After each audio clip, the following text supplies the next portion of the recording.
My father, Paul Overton, met my mother, Deborah, when my sister Katie was about 2 years old. My dad immediately treated Katie as his own. Soon my parents were living together, and a few years later, I was born in 1995, and then my sister Emma was born 2 years later. It was one evening in March 2003. We all went to bed as normal, nothing to worry about. The next morning, I said to Deborah, "Where's Katie?" And she said, "She's still in bed." And I thought, there's something not right. So I went upstairs and I went into the bedroom, tried to rouse her, tried to shake her. Nothing, no response whatsoever. So I shouted down to Deborah, "Phone 999 quick." I saw some paramedics carrying Katie down the stairs. Then I went upstairs into Katie's room and saw blood on her bed. And we didn't have a detector or anything, so we had no idea that there was actually something wrong until Katie died. She was only 11 and a half years old. I was aged 7 the day Katie died. Nobody knew what had killed Katie, so my parents were suspected for a murder.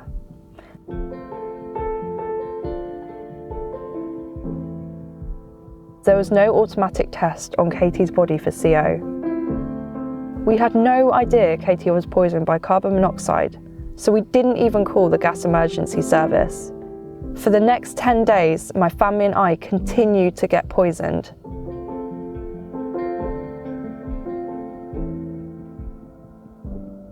If there'd been a working carbon monoxide alarm in our house that day, it would have alerted us immediately to the danger we were in, and we would have immediately vacated the premises. At the time, I didn't even know carbon monoxide alarms existed. I didn't know that carbon monoxide could be produced by a boiler inside your home. If that had been in place, I have no doubt in my mind that Katie would still be with us today.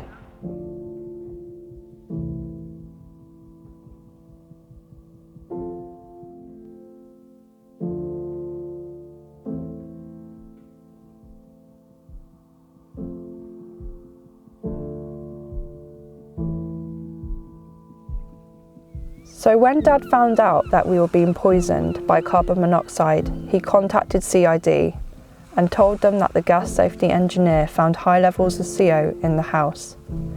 Katie had been cremated by then, but some blood samples had been kept. The tests found CO in Katie's blood samples, and we found out Katie had been killed by CO. We would have never found out the reason for Katie's death if my dad had not contacted CID.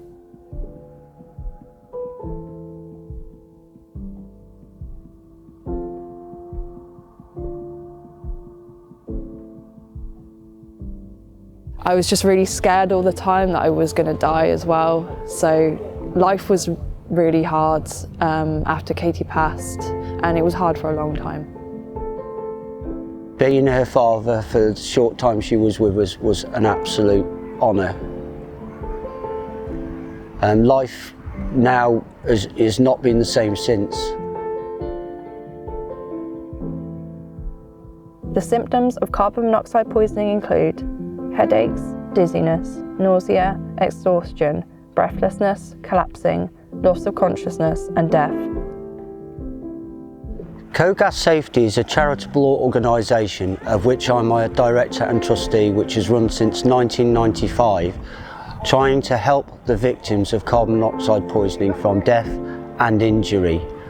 We try to make people aware of how much danger they are in their own home, and to get them to go out and at least get an audible carbon monoxide alarm to prevent poisoning from carbon monoxide.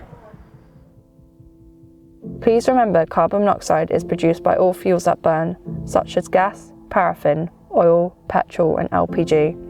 Don't let this be you or your family.